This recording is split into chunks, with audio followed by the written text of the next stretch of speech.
Hey guys, and welcome back to my channel. So today we are finally doing my July wrap up for 2025.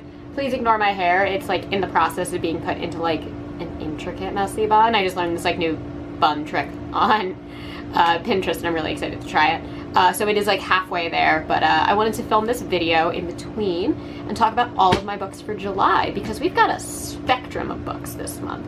Now I only made it through 3, which is a bummer. But I'm on track to actually do really well in August so far, so excited about that.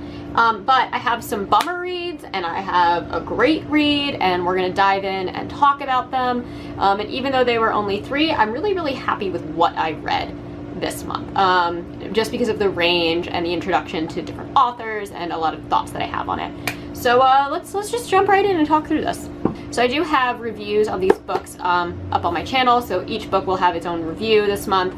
And 2 of them are from my Twisted Retreat boxes, so yeah.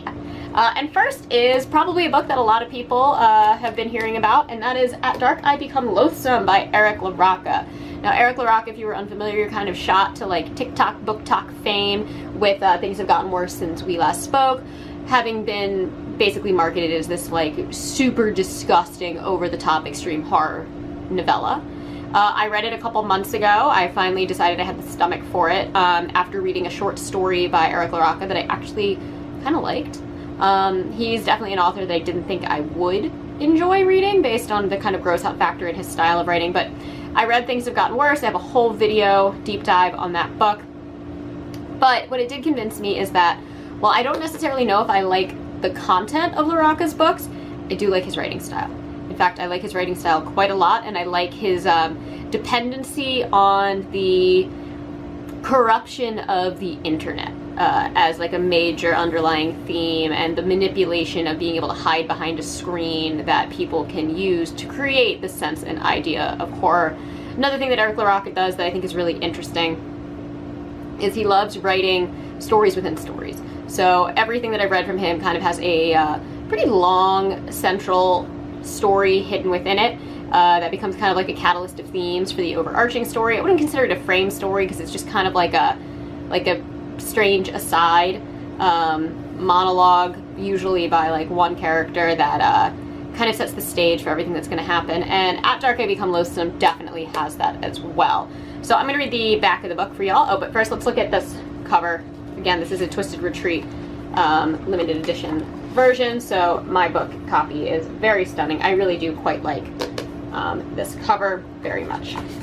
Alright, so the back of the book says, "If you're reading this, you've likely thought that the world would be a better place without you."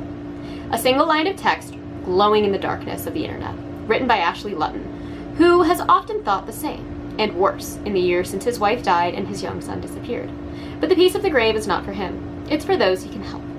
Ashley has constructed a peculiar ritual for those whose desire to die is at war with their yearning to live a better life. Struggling to overcome his own endless grief, one night Ashley finds connection with Jinx, a potential candidate for Ashley's next ritual, who spins a tale both revolting and fascinating. Thus begins a relationship that traps the 2 men in an ever-tightening spiral of painful revelations, where long-hidden secrets are dragged, kicking and screaming, into the light. Only through pain can we find healing. Only through death can we find new life. Alright. This book is not for me. This book is not for me. This was a 2-star rating. And it's really interesting because I actually felt that the premise of this book was really cool, and I felt the first half of this book I was on board with. I like got it, I understood where we were coming from, I got the characters, but then the characters all kind of started to just flatline. We didn't get enough character development, in my personal opinion, between Ashley and Jinx. I really thought that, I wonder if they're named after the old members of the Black Veil Brides. Those are both people who were in the Black Veil Brides at one point. Interesting. Anyhow, that just clicked in my brain. However, I do think that the character development between our 2 leads really needed to be fleshed out. I think a lot of this book needed to be expanded upon. I really needed more from that second half for the ending to make sense to me. I think the ending felt kind of rushed and left a lot of open-ended questions, and just it didn't give me what I was expecting from it. And that's kind of how I felt with Things Have Gotten Worse since we last spoke. I really, really liked the build up to everything, but then you get to this point where LaRocca starts really leaning on like shock value and the gross out factor, and just like cruelty to be cruel, but a lot of it doesn't relate back to the messaging at the end of the book. Like, you can be gross and you can be disturbed and you can write borderline extreme horror or even extreme horror and make the reader uncomfortable, as long as we're doing so with a purpose. I think for me, one of the things that I struggle with when it comes to extreme horror is, again, the cruelty to the reader of reading something horrific just for the shock value. I talk about this book all the time on my channel, but Gone to See the Riverman by Christopher Triana is one of my favorite horror stories ever, and it is brutal. It's really deeply disturbing. There's a scene halfway through the book, if you've read the book, you know what scene I'm talking about, there's literally no other scene it could be, where you just have to suffer through what you're reading, understand how it relates to the story, and how it completely shifts the narrative in a way that you can't even look back at the first half of that book in the same way anymore. You have a whole new understanding and view of the characters, and it's a brilliant plot device that makes reading through something so horrible and disturbing worth it. And I think Things Have Gotten Worse since we last spoke was getting there, but got blindsided by just how disgusting LaRocca wanted to get for the sake of being disgusting, and I think he leaned really heavily on that in this one as well. I also don't love this idea of villainizing body modifications. I worked for a tattoo magazine for years, and I worked as an editor there. I got to chat with and interview a lot of people very much into tattoos as well as piercings and other kind of like dermal body modifications. I got a very different understanding of what that lifestyle, especially something like extreme body modification, I got a really nice perspective on where those people come from. And the number one thing I can say about almost all of the people I met that kind of lived more on that extreme lifestyle, with like kind of implanting horns or dyeing their eyeballs with ink, like tattooing their eyeballs and getting like forked tongues, all of that stuff, and the hundreds and hundreds of piercings, those were some of the kindest, nicest people I had met in the industry. So when one of the things that LaRocca keeps focusing on is like this evil, loathsome character, our lead, uses like tattoos and body modification as a way to like show that he's ugly on the inside by making himself ugly on the outside, bothered me, because there are a lot of people who I think do have these body modifications that make them feel more whole and complete. So to me, that was just somebody who doesn't understand that culture, kind of once again just giving it like a negative face value, and I didn't love that. That did very much bother me. But I think the big question to ask when reading this book is Ashley mentally disturbed or just evil? I mean, I think it's pretty fair to say that he's mentally disturbed. But the question is like, why, how long, and what exactly is the message behind it? So this was a 2-star read for me, just because I really felt like there was something there, and then it just nosedived into grotesque, shocking horror for horror's sake. And so I didn't love it. Even like the super gratuitous like internet chat scene between Ashley and Jinx, which is absolutely disgusting and really, really perverted and just wrong, was written in a style very similar to Things Have Gotten Worse since we last spoke, that I could not put that part of the book down, no matter how gross it was.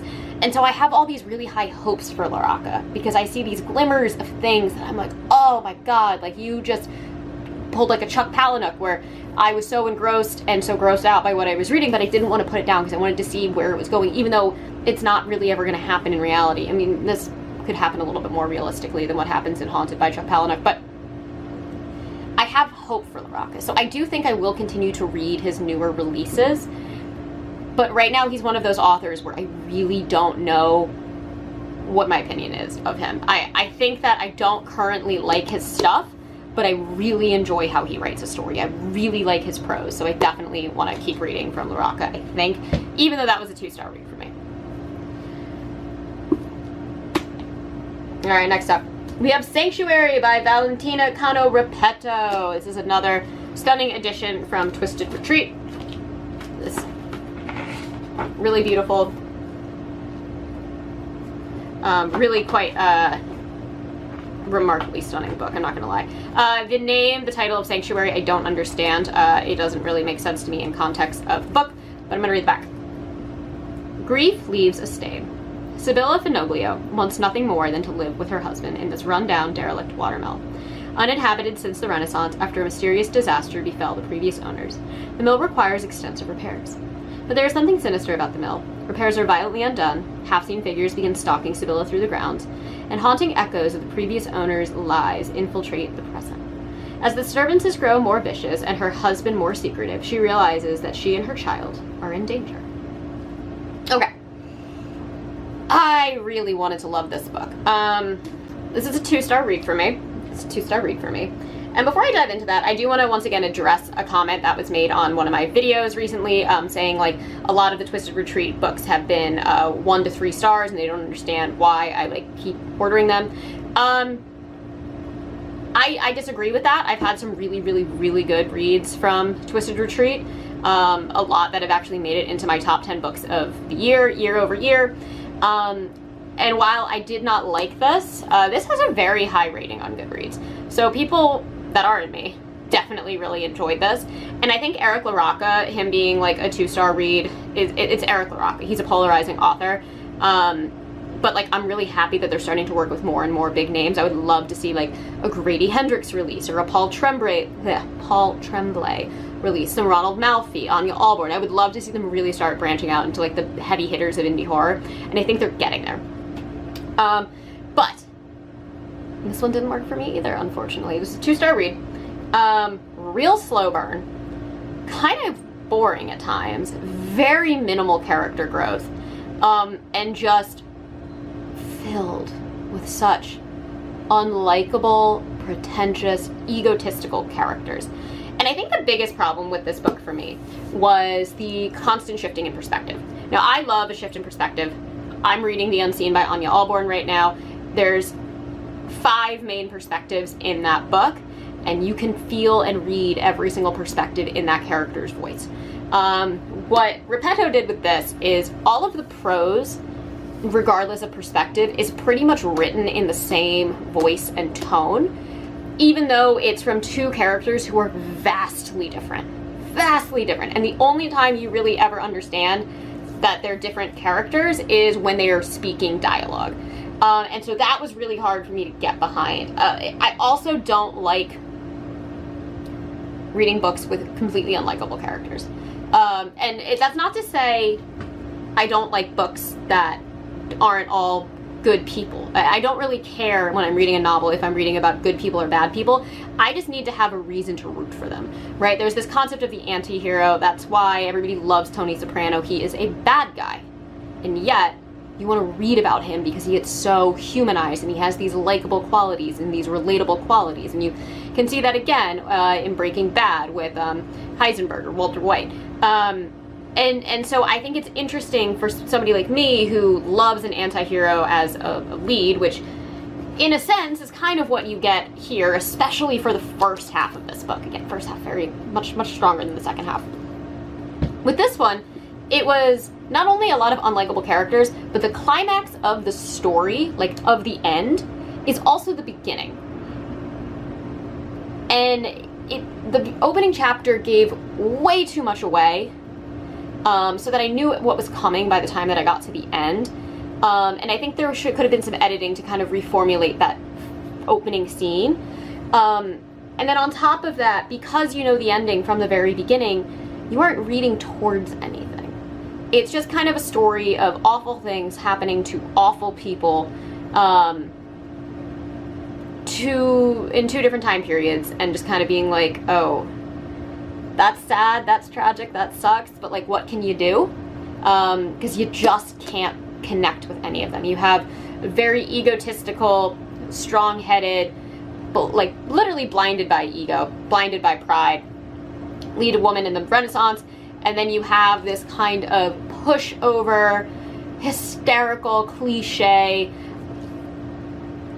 period piece woman stuck in a crumbling manor house, slowly going insane, right? Two very kind of cliche characters who have zero character development, zero substantial plot points, and you know what's going to happen at the end from the beginning. So there was just a lot going on here that led nowhere, and a lot of answers I didn't get from the book that I think were implied, but I just didn't care by the end of it.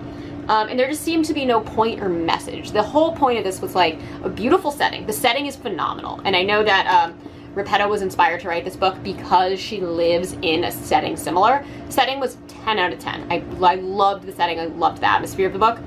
I just could not care at all about any of these characters. There was like one likable character in the whole book, and it's the Renaissance character, the Renaissance woman's husband, who probably has the least lines of any character, unfortunately. And he was the only likable character. So, do with that what you will. This didn't work for me. It is very much a slow burn gothic. It checks a lot of boxes. You've got like the hysteria, the is she or is she not insane, the crumbling manor house, the servants that might not be trustworthy, like the estranged marriage, the lying husband, the secrets, everything is in this book. It just doesn't work because there really isn't that much of a plot. So, unfortunately, this one did not work for me. 2 stars. So we got double 2 stars, even though I would definitely probably say if you're into Laraka, pick up At Dark I Become Loathsome. But we do have 1 5-star. And I actually started August off with a 5-star as well. It's also the same color scheme. I have a lot of like red and black as my color schemes recently. But this is Scott Leeds' debut novel, Schrader's Chord. I have wanted to read this since I first heard about it, and then it was like over 400 pages, and I've been like slammed with work recently, so I'm like, oh man, I don't know if I have time to commit to like a 400-page read from an author I've never heard of before. But I did it. I just said, you know, I'm gonna do it, and oh boy, did it turn out well. So let's read the back, or the inside flap, whatever. I told you they were real. After his estranged father's mysterious death, Charlie Remick returns to Seattle to help with the funeral. There he discovers his father left him 2 parting gifts: the keys to the family record store and a strange black case containing 4 antique records that, according to legend, can open a gate to the land of the dead. When Charlie, his sister, and their 2 friends play the chords, they unwittingly open a floodgate of unspeakable horror. As the darkness descends, they are stalked by a relentless, malevolent force and see the dead everywhere they turn. With time running out, the only person who can help them is Charlie's resurrected father, who knows firsthand the awesome powers the records have unleashed. But can they close the gate and silence Schrader's Chord before it's too late? Equal parts chilling and heartfelt, Schrader's Chord is a captivating tale of death, legacy, and family, both lost and found. This blew me away for a debut author. And I mentioned this in my full-length review, but I haven't been like, oh my god, this is a debut release for like an author I hadn't heard about and been this excited about since I read The September House by Carissa Orlando, which I adore that book. Yes, there are flaws in this. There are definitely some flaws in this, but I don't care because it is so fun to read. It is so fun to read, and if you like music history and rock and roll and the Pacific Northwest, this is such a great read. The ghost in this is awesome. He is scary. He is original. He has some questionable motivations, but also has a reason that sets the story in motion.